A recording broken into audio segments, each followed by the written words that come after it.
제2장 믿음이 근본 1. 불성 있음을 믿고 먼저 우리는 우리 속에 부처를 이룰 수 있는 힘, 불성이 있음을 믿어야 한다. 그런 다음에 정원사가 꽃나무를 가꾸듯이 불성을 살려내야 한다. 그러나 사람들은 그 불성을 잊고 있다. 우리는 여러 해살이 꽃나무가 계절 따라 피었다 져도 이듬해 다시 꽃을 피울 힘을 그 나무 안에 지니고 있는 줄 알지만 자신들에게 그와 같은 불성이 있다는 것은 잊고 있다. 불행하게도 인간은 일단 몸을 바꾸게 되면 전생의 기억을 까마득히 잊고 말기 때문이다. 만약에 우리가 다겁생을 거쳐 지금 진화의 위대한 순간에 와 있음을 살펴볼 수 있다면 꽃나무에 꽃 피우는 힘이 있음을 믿듯이 우리 속에 부처될 힘이 있음을 믿게 될 것이다. 우리는 진화의 원동력, 그 불성을 믿어야 한다. 부처님께서 일체 중생에게 빠짐없이 다 성불이 깃들어 있다고 누누이 가르치셨음에도 그 말씀을 믿지 못하겠는가? 부처님께서 말씀하시기를 100년을 호요식하기보다는 깨닫고 하루를 사는 게 낫다고 하셨는데 그 말씀을 따르지 못하겠는가? 믿음이 부족해서는 진리를 보지 못한다. 부처님을 믿고 부처님의 말씀을 믿는다는 것은 우리가 본래 부처였음을 믿는 것이다. 부처와 우리가 함께 꿰어져 있는데 이 부처님 자리를 믿지 못한다면 어떻게 부처님과 한 자리를 하기를 바랄 것인가? 먼저 자신을 믿어라. 부처님과 내가 하나의 염주처럼 꿰어져 있다는 것을 믿어라. 그리고 한 발 내디뎌라. 겁내지 말고 의심하지 말고 잘 되든 못 되든 죽든지 살든지 몽땅 내버린 채로 한 발 성큼 내디뎌라. 누가 무엇이라 하든 나는 나로서 성불할 수밖에 없다는 믿음. 내가 혹은 거꾸러지고 혹은 일어서고 혹은 달리고 혹은 넘어지겠지만 마침내 도달할 곳은 부처님의 환희광명세계라는 믿음. 그러한 믿음이 대리석처럼 단단하다면 무엇을 두려워하겠는가? 그런 믿음이라면 무엇이 나를 흔들어 놓을 수 있겠는가? 믿음이란 시비하는 마음이 추호만큼도 없는 것, 이유를 달지 않고 무조건 죽는 것이다. 갓난아기가 부모를 무조건 믿듯이 그렇게 믿어라. 갓난아기가 부모에게 모든 것을 다 맡기고 살듯이 그렇게 맡기고 살아가라. 믿는다, 맡긴다 하는 생각조차 붙지 않는 그러한 믿음, 그러한 맡김이 되어야 한다. 내가 본래 부처이기에 사실 수행이라는 것은 없다. 강한 믿음이면 그뿐이다. 내가 본래 부처라고 아는 믿음이 확고하면 그것이 전부이다. 그러나 중생의 근기는 매우 다양하므로 여러 가지 방편이 있게 된다. 수없는 가르침이 있게 된 것도 그래서이다. 하지만 그 많은 방편문도 실은 한 생각 크게 돌려놓는 것을 근본으로 한다. 그래서 첫째로 믿음을 강조하고 다음으로 방아착을 말하게 되는 것이다. 겁내지 말라, 두려워하지 말라, 의심치 말라. 의심하는 것은 자기가 자기를 의심하는 것이고 두려워함은 자기가 자기를 두려워함이니 그렇게 되면 결코 부처님의 뜻과 나의 뜻이 하나로 돌아가지 않는다. 나의 참된 근본은 곧 부처라. 나는 그 뜻을 따르는 수행자로서 하인처럼 어린아이처럼 그대로 믿고 나아가라. 내가 하는 것이 그대로 법이 될 것이다. 2. 초발심. 알고 찾는 이는 어느 때인가 그 원을 이룰 날이 있다. 부처님께서는 중생의 숭배를 받고자 오신 것이 아니라 중생에게 부처되는 길을 가르치시려고 오신 것이니 믿음이 있으면 청정한 성품을 보게 된다. 그러므로 첫 발걸음이 중요하다. 첫 단추를 잘못 끼우면 줄줄이 잘못되듯이 내가 어찌 감히 부처를 이루랴 하는 중생심으로 불법을 대했다가는 10년, 20년이 되도록 참맛을 모르는 경우가 허다하다. 부처님께서 인연 없는 중생은 어찌할 수 없다 하셨다. 불법을 받아들이는 믿음이 있고 스스로 공부하겠다는 발심이 있어야 한다. 우는 아이부터 안아주게 되지 울지 않는 아이를 먼저 앉지는 않는다. 내 집부터 전화를 놓아야 남의 집 전화도 오고 남의 집에 전화도 할 수 있는 것이지 내 집에 전화를 놓지도 않고 전화 오기를 바란다면 천년만년이 지나도 소용이 없다.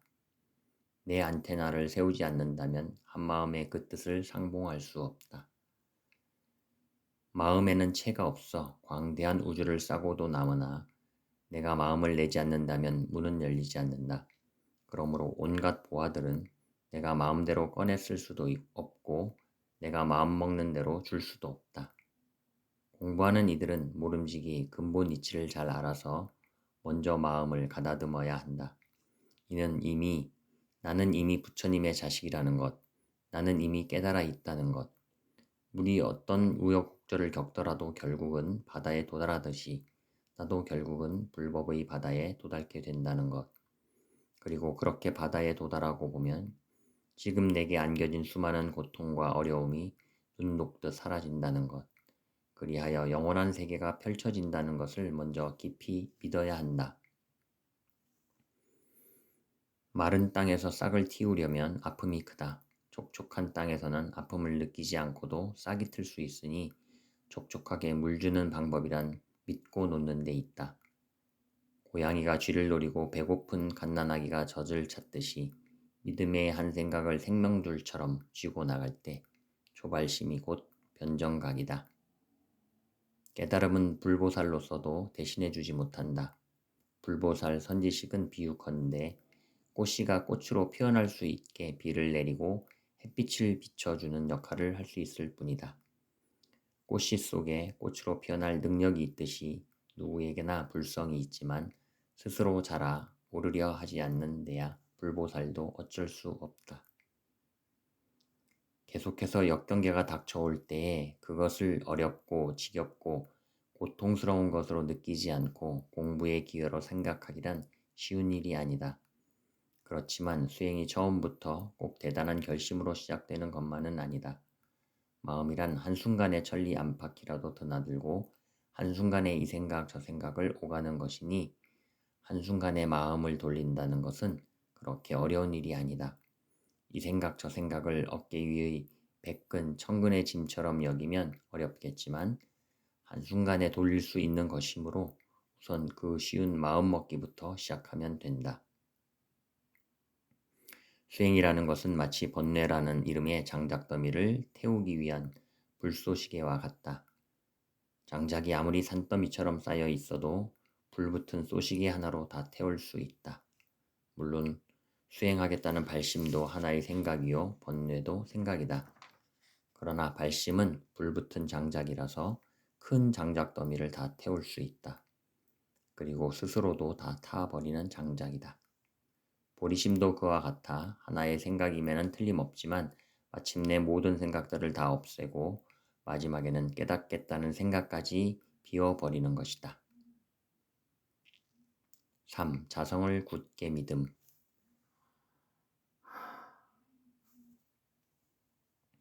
부처님께서 이르시기를 나를 보지 말고 내 자신 속의 너를 등불로 삼으라 하셨다. 그 말씀을 듣는 이는 많다. 그러나 그 말씀을 그대로 믿는 이는 많지 않다. 그 말씀을 그대로 행하는 이는 더더욱 귀하다. 부처님께서 목숨 얻기가 어렵고 불법 만나기가 더욱 어려운 중에 신심을 갖기란 더더욱 어렵다고 하신 까닭도 거기에 있다. 믿고 물러서지 않는 마음이어야 부처님께서 함께 하신다. 오직 자기 자신이 본래로 성불되어져 있음을 기쁜 마음으로 믿어라. 자기 자신은 본래 아무런 부족함이 없는 존재이다. 따라서 근본으로 보자면 닦을 바도 없고 얻을 바도 없다. 그러므로 진리를 찾아 어디 다른 곳으로 헤매지 말라. 자신의 본래 모습인 주인공을 철저히 믿어라. 절실한 마음으로 주인공을 믿고 거기에 모든 경계를 되돌려 놓아라. 주인공은 어디에 있는가? 인격체인가? 텅 빈 것인가 하는 따위의 생각은 필요 없다. 오로지 간절한 믿음만을 앞세워라.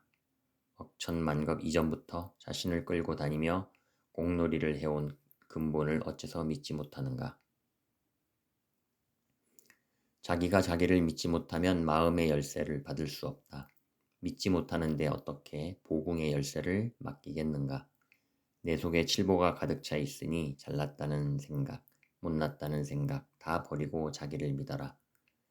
참 자기야말로 안 되는 것도 되게 할 수 있다. 되게 할 수 있다고 믿는다면 돌 위에 세워놓아도 산다.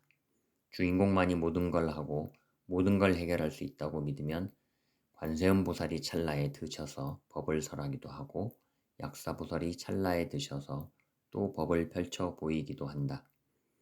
그러므로 부처님 도와주십시오, 관세음보살님 살려주십시오 할 것도 없다. 믿음 속에 제불보살과 역대조사와 삼라만상의 온갖 조화가 다 깃들어 있다. 스스로 나는 중생이니까 고를 면할 길이 없겠구나 하는 경우가 많다. 그러나 절대로 그렇지 않다.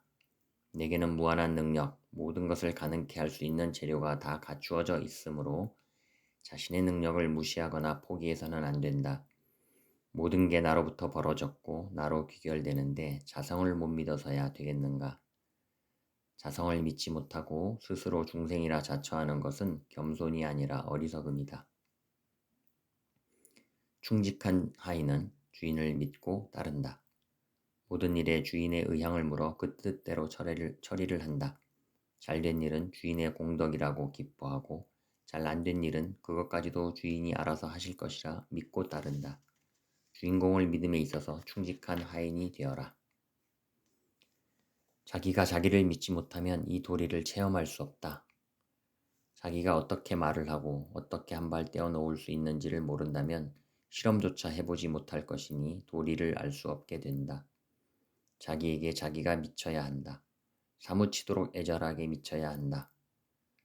공부하면서 미쳤다는 소리를 한마디쯤 듣지 않고는 이 공부를 하기 어렵다.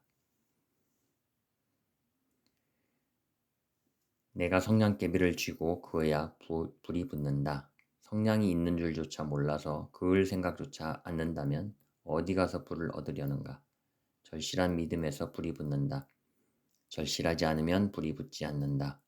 참나에 대한 믿음, 전체를 포괄하는 대공의 진리에 융합된 하나의 주처에 대한 믿음, 그것이 있어야 내가 태어나기 이전에 나와 현재의 나가 통하게 된다. 나라는 개별적이고도 사령적인 나만을 알고 포괄적인 대공의 나를 있게 한 그 부를 믿지 않고서 어찌 부자가 상봉하기를 바라겠는가. 대공의 부를 믿어야 그 아버지에게 이를 수 있다. 허공을 믿고 이름을 믿을 것인가, 남의 그림을 믿을 것인가, 자성을 믿고 제 아비를 믿고 자기의 본래 면목을 믿어라. 그 어떠한 구세주도 내 안에 있는 마음의 구세주만 못하고 그 어떤 성스러운 스승도 내 마음 안에 있는 스승만 못하다. 자성삼보에 귀의하는 것이 진정한 귀의이다. 자기의 청정법신불에 귀의하고 자기의 천백억 화신불에 귀의하고 자기의 원만보신불에 귀의하는 것이지 어디 삼보가 따로 있어 귀의한다고 하는 게 아니다. 따라서 법당에 가면 부처님 형상하고 내 형상이 둘이 아니요 그 마음이 둘이 아니요 그 생명이 둘이 아닌 것을 알아 스스로의 자성에 귀의하는 것이지 따로 부처가 있어 귀의한다고 하는 게 아니다. 4. 주인공 진짜 해결사. 자기를 형성시킨 그 주인공만 믿고 살면 그대로 아무 일이 없었을 것을 주인이 있는 줄조차 모르고 자기가 잘났다고 이 일 저 일 저지르곤 하니까 주인공은 뒷방신세가 된 것이다. 주인공은 어디 너 하는 대로 두고 보리라 하며 팔짱을 끼고 있는 격이다. 무엇이 참으로 좋고 무엇이 좋은지 좋지 않은지 중생은 모른다. 그러므로 주인공이 모든 것을 한다고 굳게 믿는 것 외에 중생이 할 일이란 없다. 그러나 많은 사람들은 만약에 그렇게 믿고 맡겨 놓았다가 원하는 일들이 안 되면 어떻게 하나 하는 생각을 한다. 그것은 믿음이 아니다. 믿고 맡김은 찰나인데 그런 걱정할 사이가 어디 있겠는가. 주인공은 결코 믿음을 외면하지 않는다. 철석 같은 믿음 속에 일체가 다 들어있으니 믿음이면 그뿐이다. 자신이 진짜 해결사를 믿어라. 오로지 자신의 해결사를 믿고 모든 것을 거기에 맡겨라. 안 된다는 생각, 안 되는 사정을 붙들고 늘어질 게 아니라 해결사에게 놓아버려라. 그 해결사는 이미 나의 생각, 나의 근심, 걱정을 다 알아 해결할 준비를 해놓고 있으니 해결사의 능력을 믿어라. 진실되게 믿어라. 믿음은 공덕의 어머니이니 믿음이 강하면 보고가 열린다. 주인공은 그대가 진심으로 믿고 맡겨오기를 기다리고 있다. 그러나 세상 사람들은 흔히 자기를 믿으라고 하면 중생심, 이기심, 자만심에 빠진 자기를 믿으라고는 줄로 잘못 아는 경우가 많다. 그러한 나, 즉 거짓의 나가 아니라 참된 나, 즉 주인공을 믿어라. 거짓 나를 비켜나게 하고 주인공이 드러나게 하라. 주인공만이 자유자재권을 갖고 있으니 거짓의 나를 앞세워 부자유와 고통을 자초하지 말고 주인공을 앞세워라. 주인공은 그대의 진실한 믿음을 고대하고 있다. 자기의 참 주인을 건성으로 믿으면서 일이 잘 되기만 눈이 빠지게 기다리는 사람들이 많다. 주인공을 진실히 믿는데도 일이 잘 안 된다고 하는 사람들도 많다. 그것은 진실한 믿음이 아니다. 무조건적인 믿음이 아니다. 처음부터 이름이나 외는 조건 있는 믿음이다. 그런 믿음의 소유자는 조금만 비바람이 불어도 부처님을 의심하고 가르침을 의심하니 어느 때 자기 등불이 밝혀지겠는가. 주인공은 석가세존으로부터 일체의 부처님, 1100억 화신, 시방 3세의 제불보살이 드는 집이다. 그럼에도 그것을 믿지 못하니까 바람 잘 날이 없고 이리 쏠리고 저리 쏠리면서 정신을 차리지 못하고 앞길을 내다보지도 못하고 이 자그마한 집 한 채를 그냥 불태워 버리게 된다. 태양 앞에서는 한 점의 어둠도 용납되지 않는다. 본래의 나인 주인공은 태양이며 그러기에 주인공의 눈은 실상을 실상 그대로 볼 수 있다. 주인공의 힘, 주인공의 빛, 주인공의 덕, 주인공의 눈을 믿어라. 믿으면서 안으로 깊게 주인공을 향하라. 대상을 보되 대상에 말려들지 말고 놓으면서 주인공의 밝은 눈으로 자기 자신을 관하라. 그렇게 하여 모든 탐심과 집착과 가래 따위가 본래 근거가 없는 것임을 체득하라. 그러면 죄란 본래 자성이 없어 마음 따라 일어났을 뿐이라는 말을 알게 될 것이다.